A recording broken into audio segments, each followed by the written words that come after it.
नमस्कार साथियों,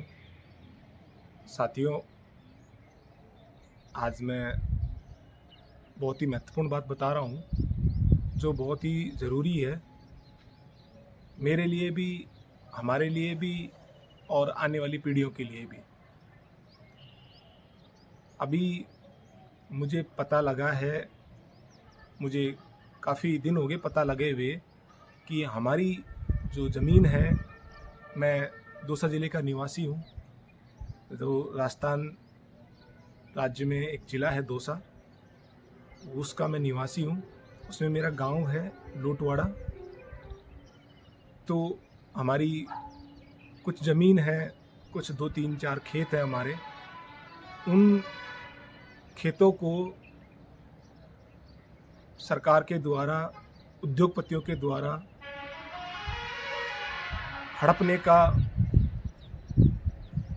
प्लान किया जा रहा है।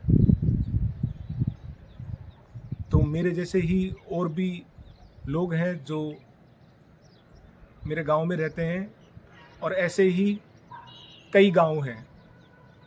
अभी तक जैसे मुझे मेरे दोस्तों से, जानकारों से पता लगा है, लगभग 28 से 30 गांव हैं।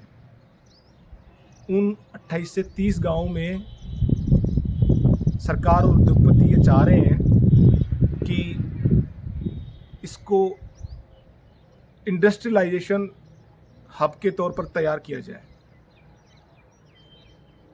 तो मैं सभी लोगों से जो इन गांवों में रह रहे हैं, उनसे मैं विनती करता हूं और ये कहता हूं कि आप इस बात को अच्छे से समझिए कि ये जो इंडस्ट्रियलाइजेशन करने का इनका प्लान है, ये कुछ नहीं है। ये बस हमको लाचार बनाने का, हमारा शोषण करने का, लगातार हमारा शोषण होता रहे और हम इनके नौकर बन के कार्य करते रहे हैं। यही प्लान है। इस बात को आप अच्छे से समझिए। धरती को हम माँ कहते हैं, तो धरती को माँ हम इसलिए कहते हैं क्योंकि धरती से हमें रोटी, कपड़ा, मकान सब कुछ मिलता है, और सबसे ज़रूरी चीज़ अच्छी हवा मिलती है, पानी मिलता है, खाने को अनाज मिलता है। हमारे पूर्वजों को इस धरती माँ ने जिंदा रखा, हमारी संस्कृति को जिंदा रखा। हम यदि किसी के घर में अच्छा उत्सव होता है, कार्यक्रम होता है, तो उसमें शामिल होते हैं, आपस में खुशियाँ बांटते हैं। किसी के जब कोई दुख होता है तो एक दूसरे के घर जाते हैं, दुख बांटते हैं। आप सोचिए, यदि जब ये ज़मीन हड़प लेंगे और आपको कह रहे हैं कि मुआवजा देंगे, मुआवजा, तो उस मुआवजे से आप क्या करोगे? ज़मीन खरीद सकते हो आप? ज़मीन बढ़ती है? ज़मीन तो फिक्स है ना। ये धरती माँ को खरीद करके कहीं से लेकर के आप आ सकते हैं।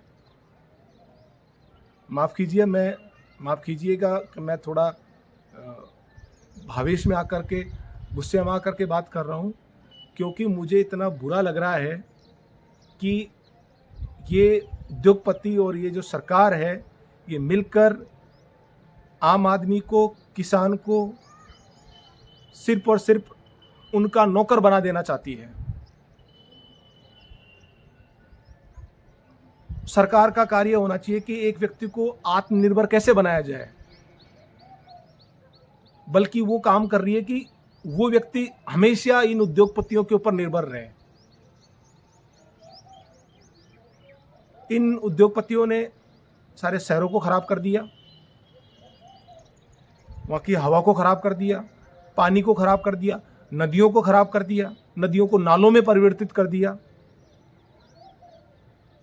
तो आप समझिए, यदि हवा और पानी भी खराब हो जाएगा तो आम आदमी अच्छी हवा के लिए और अच्छे पानी के लिए भी तरसेगा। और अभी तक जहाँ भी इन्होंने ये सो कॉल्ड इंडस्ट्रियलाइजेशन किया है, विकास किया है, वहां पर ये हालात आप देख सकते हैं। तो मतलब ये कुछ परसेंट लोग हैं, ये जो उद्योगपति हैं, ये सरकार में जो रहने वाले बड़े जो नेता लोग हैं, ये कुछ परसेंट लोग हैं। ये वातावरण को खराब करेंगे, पर्यावरण को खराब करेंगे, अपनी जेबें भरेंगे। तो जब इनको अच्छी हवा की पानी की जरूरत होगी तो ये तो लंदन चले जाएंगे और देश में चले जाएंगे जहाँ पे साफ हवा मिलती है, अच्छी हवा मिलती है, और ये हमको घुसने भी नहीं देंगे वहाँ पर। और हमारी जो हवा है, जो पानी है, उसको ये खराब कर देंगे, हमारी ज़मीन को हड़प लेंगे, और हमारे बच्चों को और हमारे आने वाली पीढ़ियों को ये हमेशा उनके नौकर बना करके रखेंगे। और अब बना करके रख ही रहे हैं, आप समझ सकते हैं इसको। आज हम कितनी सारी चीज़ों के लिए इनके ऊपर डिपेंड करते हैं। पहले ऐसा नहीं था, पहले हम खुद खेती करते थे, खुद का अनाज उगाते थे, खुद की सब्जी होती थी, खुद के ही हम लकड़ी होती थी, खुद का चूल्हा जलाते थे, और अधिकतर चीज़ों के लिए खुद पर ही निर्भर रहते थे हम। गांव में एक व्यवस्था हुआ करती थी आपस में लेन देन की, और सारी ज़रूरत की चीज़ें आपस में ही वहीं पूरी हो जाती थी। और आज इतना भागने के बावजूद भी, इतना उद्योगों का विकास होने के बावजूद भी हमारे जिंदगी में ना चैन है, ना सुख है, ना शांति है, और हम हाँप रहे हैं। अच्छी हवा भी नहीं है। दिल्ली के लोगों को आप देख लीजिए, जितने भी बड़ी बड़ी जो ये फैक्ट्रीज इन्होंने जहाँ लगाई है, बड़े बड़े जो इन्होंने उद्योग लगाए हैं, वहाँ के आसपास के क्षेत्र को आप अच्छे से गौर करके देख लीजिए, वहाँ के क्या हाल हैं। तो मेरा सबसे निवेदन है कि आप इस बात को अच्छे से समझिए।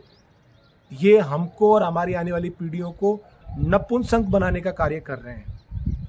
हमारे बच्चे, हमारे पोते, आने वाली पीढ़ियाँ इनकी फैक्ट्रीज के अंदर नशे का प्रयोग कर करके, नशा लेकर के काम करेंगे, गधे की तरह काम करेंगे।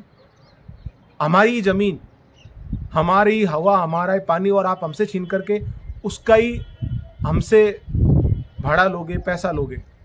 आप समझिए इस बात को। ज़मीन अनमोल है, कह रहे हो मुआवजा दे देंगे 5 गुना, 6 गुना, 2 गुना। उस पैसे का आप क्या करोगे? पैसा तो कागज का टुकड़ा है। ये कहानी आपने सुनी होगी पहले कि एक किसान था, उसके पास मुर्गी थी और वो रोज़ अंडा देती थी। किसी ने उसको बेला फुसला दिया और कहा कि आप सारे अंडे बाहर निकाल लीजिए, क्योंकि किसान बहुत सीधा होता है, सरल होता है। बेवकूफ़ बना दिया उसको और उसने उस मुर्गी को काट दिया। अब वो हमेशा के लिए हाथ धो बैठा उन अंडों से। तो ये जो खेत हैं, ये हमारी ज़मीन है। इस प्रकार की ऐसी मुर्गियां हैं जिन्होंने हमारे पूर्वजों को पाला, हमको पाल रही हैं। और आज जो भी आपका घर बना है, आप जो भी काम कर रहे हैं, नौकरी कर रहे हैं बाहर के शहरों में, बड़े शहरों में, कुछ भी आप बड़ा कुछ ऐसा कर रहे हैं, तो ये बात अच्छे से पल्ले गांठ बांध लीजिए कि ये सब आप कर पाए उस ज़मीन की वजह से। और आपके अंदर सेंस ऑफ सिक्योरिटी है, एक आपके अंदर पीस है, तो सिर्फ और सिर्फ उस ज़मीन की वजह से। नहीं तो यदि मान लो आपके पास ज़मीन नहीं है और आप शहर में काम कर रहे हैं, आपको 1 लाख रुपए सैलरी मिल रही है, उसमें से 1 लाख में से 60,000 रुपये, 70,000 रुपये तो आप अपनी ज़रूरतों पर ही खर्च करते हैं। किराया हो गया, खाना पीना हो गया, बच्चे की शिक्षा हो गई। और हमारे पास ज़मीन है तो हम कहीं भी काम करेंगे तो सारा पैसा हमारा बचेगा, क्योंकि हमारा खाना पीना काफ़ी हद तक हमारी ज़मीनों से हो जाता है। तो हम जो भी प्रगति करी है, हमने जो भी कुछ किया है, वो सिर्फ और सिर्फ हमारी धरती माँ के कारण किया है। आप इस बात को अच्छे से समझिए, एकजुट हो जाइए। मैं अगले 2-3 दिनों में गांव आ जाऊंगा, हम मिलेंगे, बैठेंगे, बात करेंगे, सरकार के पास जाएंगे, कलेक्टर साहब के पास जाएंगे, आंदोलन करेंगे। लेकिन किसी भी सूरत में हमारी धरती माँ को हमसे अलग नहीं होने देंगे, चाहे हमें हमारी जान ही क्यों ना देनी पड़े। क्योंकि जान देकर भी यदि बच जाती है हमारी ज़मीन, हमारी भूमि, हमारी जन्मभूमि, तो कम से कम हमारे बच्चे तो उसमें अच्छे से जी सकते हैं। अभी आपने कोरोना महामारी को देखा, ऐसा मान लो कोई भी बीमारी आ गई, क्योंकि आप इस बात को समझ सकते हैं कि कभी भी कुछ भी हो सकता है, कोई भी बीमारी आ सकती है। तो यदि ऐसी कोई बीमारी आ गई तो आप कहाँ जाकर के खेती करोगे, कहाँ रहोगे, क्या खाओगे? यदि आपके पास में भूमि है, जन्मभूमि है, आपके पास में धरती माँ है, तो वहाँ पे कुछ उगा लोगे, साग सब्जी, कुछ अपना अन्न अनाज, तो अपना पेट तो पाल सकते हो आप। तो ये जो जितने भी उद्योगपति लोग हैं, जितने भी ये नेता लोग हैं, ये हमको उनका सिर्फ और सिर्फ गुलाम बनाना चाहते हैं। तो मेरा आपसे हाथ जोड़ करके विनती है, इस बात को आप समझिए अच्छे से। मेरी बात समझ में नहीं आ रही है तो आप वहाँ जा कर के देख लीजिए जहाँ पर ये उद्योग धंधे लगे हैं, आसपास का क्षेत्र देख लीजिए, वहाँ के क्या हाल है। साफ हवा, यदि साफ पानी भी यदि आपको नहीं मिलेगा तो जिंदगी जीना बेमानी है फिर। और अब तो मुझे ऐसे लग रहा है कि इन्होंने ये जो दिल्ली मुंबई एक्सप्रेस हाईवे बनाया है और फिर दिल्ली मुंबई एक्सप्रेस से बाईपास निकाला है जयपुर के लिए, और ERCP जो पानी लाने की, चंबल का जो पानी है वो लाने की योजना है, जिसमें बाणगंगा नदी में जो पानी आएगा, वो सब इसलिए किया है कि इन उद्योगों को स्थापित किया जा सके। आप इस बात को समझिए, जब चंबल का पानी यदि आ जाएगा 4-5 साल में जैसा ये कह रहे हैं, तो फिर किसानों को तो दिक्कत ही नहीं आएगी कोई, हमको तो कोई प्रॉब्लम ही नहीं आएगी। हम तो हमारे गांव में बस जाएंगे वापस से, अच्छे से जिंदगी जिएंगे। और मैं तो प्लानिंग भी कर रहा हूँ, आने वाले 5 साल में मैं तो पूर्ण रूप से गांव में ही बसने वाला हूँ। तो आप सब एकजुट रहिए, एकजुट हो जाइए और इकट्ठे होकर के हम लड़ेंगे, अंतिम सांस तक लड़ेंगे।